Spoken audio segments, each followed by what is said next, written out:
ಬಿದ್ದಿದೆ ಹಂಗೆ ಚೆನ್ನಾಗಿ ನಿಲ್ಸ್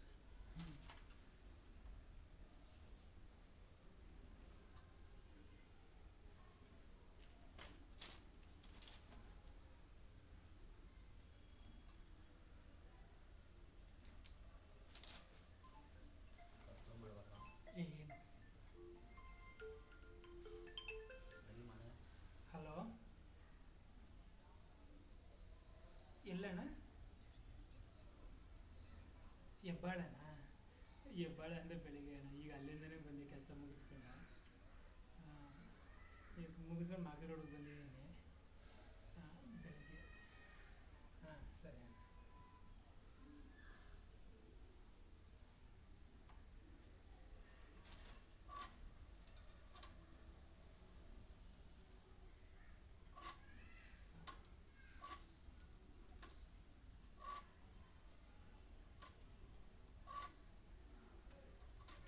ನೋಡಿ ಇದು ಕೇಸಿಂಗ್ ಎಂಡು ಕಾಣಿಸ್ತಾ ಇದೆಯಲ್ಲ ಎಷ್ಟು 20 ಅಡಿನಾ ಅಷ್ಟೇ ಇರೋದು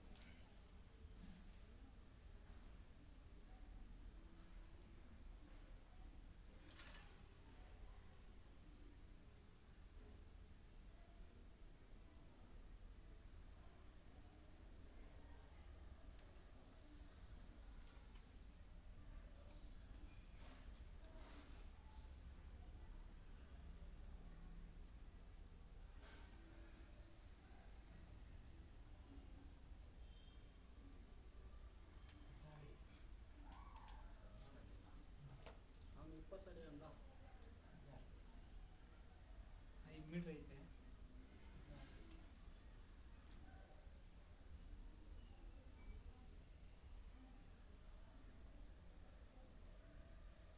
ಕಟ್ಕಿಟ್ ಮಾಡಿಸಿದ್ರ ನೀವು ಇದು ಮಾಮೂಲಿ ಅದು ಒಂದು ಅರ್ಧ ಅಡಿ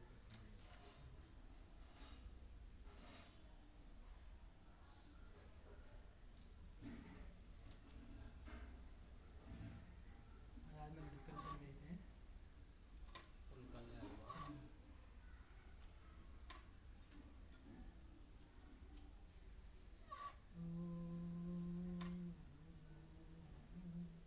ಕಲ್ಲು ಬಿದ್ದೈತೆ ಹೋಗಲ್ಲ ಜಾಮ್ ಆಗಿಬಿಟ್ಟೈತೆ ಇದು ಆ್ಯಕ್ಚುಲಿ ಇದನ್ನು ಪೋರ್ಟ್ರಶ್ ಅಂತಲೇ ಕರೀತಾರೆ ಮತ್ತು ಇನ್ನೊಂದು ಇದರಿಂದ ಚೆನ್ನಾಗಿ ನೀರು ಬರುತ್ತೆ ಲ್ಯಾಬ್ಸ್ ಹೋಗಲ್ಲ ಇದು ದೊಡ್ಡ ಸೋರ್ಸ್ ಇದು ನಿಮಗೆ ಸಿಕ್ಕಿರೋ ಅಂದರೆ ನಾರ್ಮಲ್ಲಾಗಿ ದೊಡ್ಡ ಸೋರ್ಸ್ ಇದರಿಂದೆಲ್ಲ ನೀರು ಬರುತ್ತೆ ಆದರೆ ಇದು ಕಲ್ಲು ಜರುಗ್ಬಿಟ್ಟೈತೆ ನಿಮಗೆ ಎತ್ತಬೇಕು ಅಂದರೆ ನಿಮಗೆ ಏನಾದ್ರು ಅದು ಬಂದುಬಿಟ್ರೆ ಓಕೆ ನಿಮ್ಗೆ ಬಿದ್ದೈತೆ ನೋಡಿ ಇದು ಯಾಕೆ ಬೀಳುತ್ತೆ ಅಂದರೆ ಅಕ್ಕಪಕ್ಕ ಯಾರಾದರೂ ಬೋರ್ವೆಲ್ ಹಾಕಿದಾಗ ಅದು ಪ್ರೆಷರ್ ಹೊಡೆಯುತ್ತೆ ಆಲ್ಮೋಸ್ಟ್ 200 ಮೀಟ್ರ್ ಸರೌಂಡಿಂಗಲ್ಲಿ ಆ ಪ್ರೆಷರ್ಗೆ ಏನಾಗುತ್ತೆ ಕಲ್ಲು ಜರುಗುತ್ತೆ ನೋಡಿ ಕಲ್ಲ ದೊಡ್ಡ ಕಲ್ಲು ಬಟ್ ಏನಂದರೆ ಅಟ್ಲೀಸ್ಟ್ ಈ ಥರ ನೀವು ಫಿಲ್ಟ್ರ್ ಪೈಪ್ ಇಲ್ಲದೆ ಇರೋದಕ್ಕೆ ಟ್ರೈ ಆದರೂ ಮಾಡ್ಬೋದು ಎತ್ತೋದಕ್ಕೆ ಫಿಲ್ಟ್ರ್ ಪೈಪ್ ಏನಾದ್ರು ಇದ್ದಿದ್ರೆ ಜಾಮ್ ಆಗಿರೋದಿಲ್ಲ ಅದು ಹೋಗಿರೋದಷ್ಟೇ ಇದು ಆಗಲ್ಲ ಮೇಲೆ ಎತ್ತಲೇಬೇಕು ಇಲ್ಲ ಅಂದರೆ ಎಷ್ಟು ದಿನ ಓಡುತ್ತೆ ಅಷ್ಟು ದಿನ ಓಡಿಸ್ಕೊಂಡು ನಿಮ್ಗೆ ಯಾವಾಗ ಪ್ರಾಬ್ಲಮ್ ಆಗುತ್ತೆ ಆವಾಗ ಕೈ ಹಾಕ್ಬೇಕು ಜಾಗನೇ ಇಲ್ಲ ಹೋಗೋಕ್ಕೆ ಕ್ಯಾಮ್ರಾ ಹೋಗೋಕ್ಕೂ ಜಾಗ ಇಲ್ಲ ಕರೆಕ್ಟಾಗಿ ಪೈಪ್ ಬಿಟ್ಟಿದೆ ಅದು ನೀರು ಬಂದಿದೆಯಾ ಅಲ್ಲಿ ನೀರು ಬರೋ ಜಾಗ ಇದೆ ಎಷ್ಟು ಅಡಿ ಅದು ನೀರು ಬೋರ್ಡ್ ರಶ್ ಇತ್ತು ಅಂದರೆ ನೀರು ಚೆನ್ನಾಗಿ ಬರುತ್ತೆ ಆದರೆ ಆ ಕಲ್ಲು ಸ್ವಲ್ಪ ನೋಡಿ ಹೆಂಗಿರುತ್ತೆ ಅಂದರೆ ಅಲ್ಲಿ 2 ಬೋರ್ ಹಾಕಿದ್ರು ಅವರು ಒಂದು ಬೋರ್ ಹಿಂಗೆ ಬೋರ್ ರಸ್ ಬಂದು ನೀರು ಇದ್ದು 3 ಅವರ್ 1 ಅವರ್ 2 ಅವರ್ ಒಂದೇ ಸಮ ಓಡೋದು ಹಂಗೆ ನೀರು ಬೇಸಿಗೆನಲ್ಲಿ ಹಂಗೆ ಫುಲ್ ಡ್ರೈ ಆಗೋಯ್ತು ಒಂದು ಡ್ರಾಪು ಬಂದಿಲ್ಲ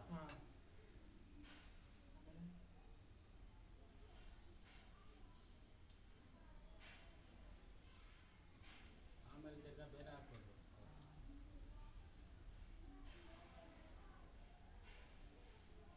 26 ಅಡಿಗೆ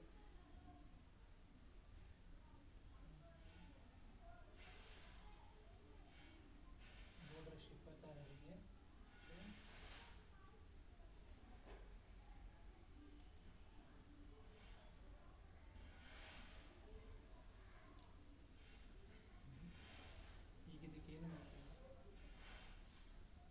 ಹಿಂಗೆ ಕಲ್ಗಳು ಹಿಂಗೆ ಕುಣಿಸಿರ್ತಾರೆ ನೋಡಿ, ಕುಣಿಸಿರೋ ಥರ ಇರುತ್ತೆ ನೋಡಿ, ಇದನ್ನೇ ಬೋರ್ಡ್ ರಾಶಿ ಅನ್ನೋದು. ಇದು ಉದುರ್ತಾ ಇರುತ್ತೆ, ಬೀಳ್ತಾ ಇರುತ್ತೆ. ಬಟ್ ಇದೊಂದು ಜರುಗಿ ಬಿದ್ದುಬಿಟ್ಟೈತೆ. ಇನ್ ಕೇಸ್ ಏನಾದರೂ ನೀವು ಅಟೆಂಪ್ಟ್ ಮಾಡಿದಾಗ ಅದು ಮೋಟ್ರು ನಿಮ್ಗೆ ಏನಾದರೂ ಈಸಿಯಾಗಿ ಬಂದುಬಿಟ್ರೆ ಪ್ರಾಬ್ಲಮ್ ಏನಿಲ್ಲ. ಒಂದು ವೇಳೆ ಏನಾದರೂ ಮೋಟ್ರು ಬರಲಿಲ್ಲ ಅಂದರೆ ಸಮಸ್ಯೆ.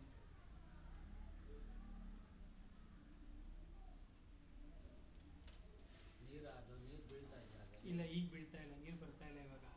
ನೀರು ಬರೋ ಜಾಗ ಇದೆ, ನೀರು ಬರುವಂಥ ಜಾಗ. ತುಂಬ ಚೆನ್ನಾಗಿ ಬರುತ್ತೆ ನೀರು ಇರೋದ್ರಿಂದ.